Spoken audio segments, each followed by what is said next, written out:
Ladies and gentlemen, boys and girls, Duggars and Diggets, it's your boy Dak908, aka the Dig Dug himself, and today we're looking at the final of the four, the final of the Fated Four, I should say.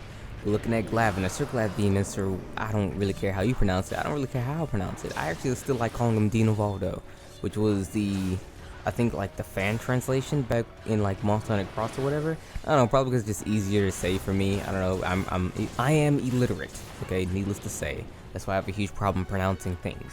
Regardless, here we go. So one thing I will say off the top is that this video is longer than like every video I've ever made for this series yet. That's simply because these weapons, I forgot that they actually go up like 2 more times, and I'm actually 30 raw behind where I probably should be on these weapons, because I made them and I thought, alright, good, here we go. But I forgot to even check if they upgraded, and then after the fight I looked, I'm like, bro, no wonder the fight took forever. Like, it was like 90 raw and this was like 120 or something like that. But regardless, let me say this about this guy really quickly. I don't really like fighting him. He is one of my least favorite monsters of all time. I have time to talk, which is nice, so we're gonna talk. But yes, he's one of my least favorite monsters of all time. His deviance, the Hellblade Glavenus, or whatever we like to call him, Hellblade. There we go, Hellblade. He is my, he is definitely in there. It's like top 5 least favorite monsters of all time. The reason why I don't like fighting him is because he's one of the few monsters that I just can't seem to get timing down for. Weirdly enough, like whenever I fight him, I have to, I don't like listening to the in-game music when I play the game. I'm not like a huge fan of the Monster Hunter music, but I don't really care for it. Okay, if it's not playing, I'm not gonna be mad like, yo, where's the music? That's why whenever I do my streams or whatever, I always put my own music. I don't really 100% care for the music. It's just, it's music, you know, it does its purpose, it gets the job done. But for him, you have to listen. One of the easiest tells to figure out if you're going to get hit with his hardest hitting attack is when this attack is when he bites his tail and he uses the momentum, like, you know how you pull something slowly but surely, you keep pulling before you know you just let go and it flings across the room or whatever. That's kind of what his tail is, that attack was. The one that I almost got hit by but walking to this area to actually shield myself from the damage. I actually checked it out. I was literally 1 frame away from being hit and then dying. But what allows you to actually evade that properly is if you listen, because he'll have this grinding noise, because he is grinding it, so he's sharpening it, or he's heating it up rather. And one way to actually help yourself to avoid this attack is when you'll hear the grinding until you don't, and when you don't, that's time for you to actually use your adept dodge or your iframing prowess or whatever to get out of the way, because that's when he's going to let go of the tail, and it comes off very quickly. So that's one thing you should really note when fighting him. On top of that particular tail attack, he has quite a few. He has some where he'll just leap in the air and slam his tail down twice.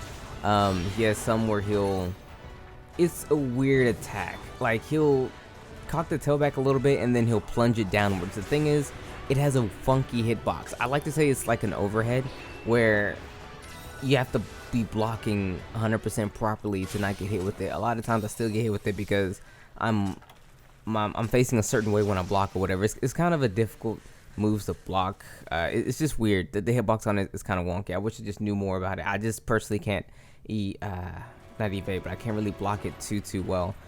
You might see it a couple of times in this particular fight. It's just something to watch out for. It's like he just plunges his tail down into the ground. He doesn't move when he does it. He just kind of like stands there and he plunges down to the ground. It's kind of a weird attack. So now his fireball. His fireball is actually a little different. It's not a traditional fireball. Whereas he throws out, or he'll spit the fireball. Thing is, it's like a sticky tar substance, but it's explosive.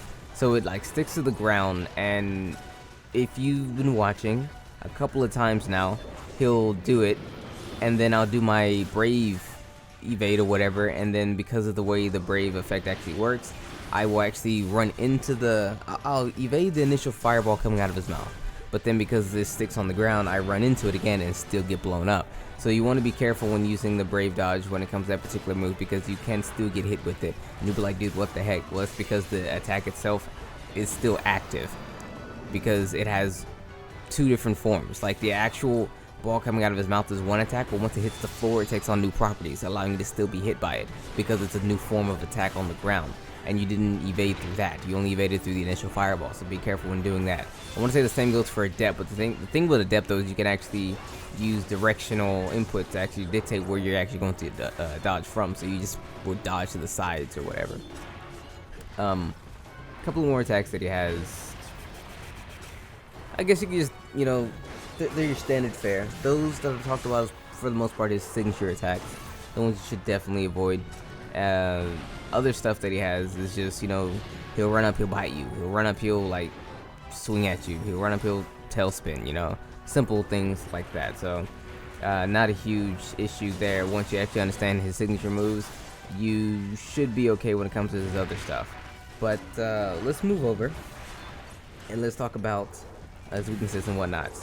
Now, according to my notes, his throat is actually his weakest spot, and I can totally feel that, because whenever you're fighting him, take a gander at his throat. Now, the thing, because I don't really fight him too often, don't really want to fight him too often, I apologize outright and say I don't exactly know the exact parameters to why things do the way they do. Exactly, like I don't understand why his throat typically turns red, because I know there's different states to a Glavenus' body. But whenever you see his throat is like this reddish color, if you do enough damage to it, really not too much, if you just hit it a bit more than you would just hit it a couple of times, alright? It doesn't take a lot. If you hit it a couple times, he'll fall over and he'll leave a shiny. That shiny is that flaming burst that you're probably looking for to make either his weapons or his armor. People grind for that one particular item when fighting Hellblade, because it's a very hard item to come by, because that's the only way you can get it, by hitting him in the throat and having him fall over. Regardless, the throat area is actually his weakest spot on his body. I would like to say once it's actually afflicted with, not afflicted, but once it actually has the red glow effect to it, that's probably when it becomes his weakest, and you can do the most damage there. Outside of that, of course, the head, as always. And then if you're going to be hitting any of these parts, just fighting them in general, you're just going to come in here with water. You can get away with ice a little bit, but it's the same as getting away with like thunder or like dragon. So just come in here with water. By now you should have quite a bit of water.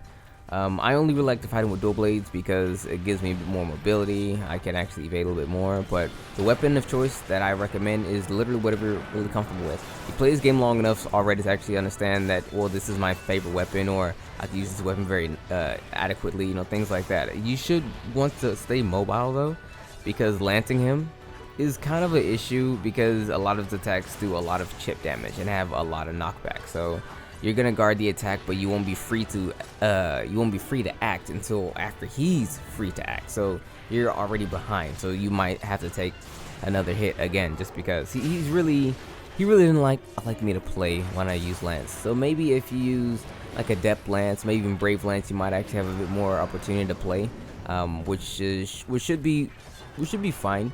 It's just that, again, traditional means of just guard lancing him won't really be 100% effective. I know this because it's the only way I like to fight. Now let's talk about his armor really quickly. His armor has one really good weapon on it. One skill. That skill is Hard Polish. What that does is, for those who've been playing Monster Hunter World, you might have run into this particular decoration at one point in time. What Hard Polish does is, once you sharpen your weapon, you have exactly 1 minute for your weapon to retain that sharpness no matter what. It will not go down for 1 minute. So if you have literally one hit of like white sharpness on a weapon and you use Hard Polish, you have white sharpness for 1 minute, and then it will deplete at a normal rate. It's a very good skill, actually. I'm not sure if it's even still called Hard Polish. I just know that in the Japanese game it's called Hard Polish, and I really like that name. It might be called something else, but Grinder, I think is what it's called. But regardless, it's the same thing. He also has 9 points into fencing, which is a skill known as Mind's Eye, which allows you to attack a monster without your weapons bouncing off of them, regardless of what your weapon's sharpness state is. So you can have like a red sharpness weapon, which is 100% basically, boy, you better sharpen this weapon, and you can still hit a monster without bouncing off. However, you're still going to be doing that weak sauce damage though. Now, lastly, let's look at his weapons. His weapons are an interesting case. They are very comparable to that of the Rathalos. However, once you hit G rank, his weapons tend to, the gap tends to widen, because early on, even in high rank, you look at either his weapon or Rathalos' weapon, and you can say that, well, Rathalos is probably the most inferior to it, because the raw damage is very much the same. The element is a little bit more into in Glavenus' favor, and so is the sharpness to a certain extent.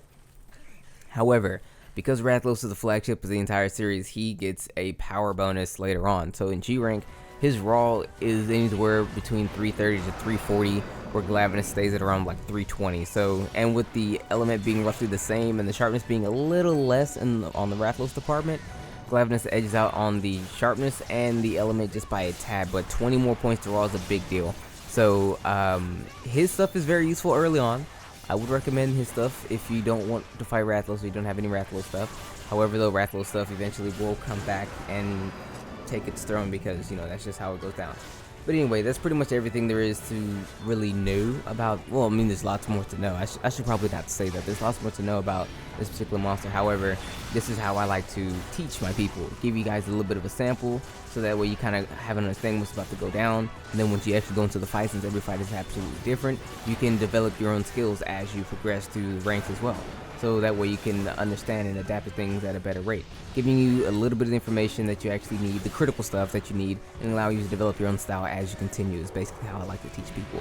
If this actually helped you throughout this series, let me know in the comment section.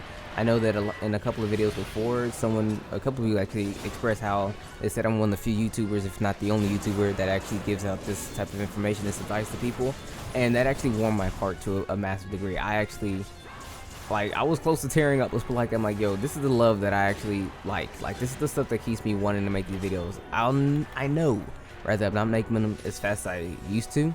It's because I now work 2 jobs. Like, I'm actually going to work today. The only free time I have is like early in the morning, and then I literally go to work and never come home until like midnight, and then I go to sleep. So as soon as I wake up and make this video, I'm out of the house the entire day. So I only have a little precious time to make these videos. So I'm trying, but again, thank you guys for the support. It really means a lot. I wasn't crying, but throat got a little dry there. But thank you. I will talk to you all later. Enjoy the rest of your day. Peace out.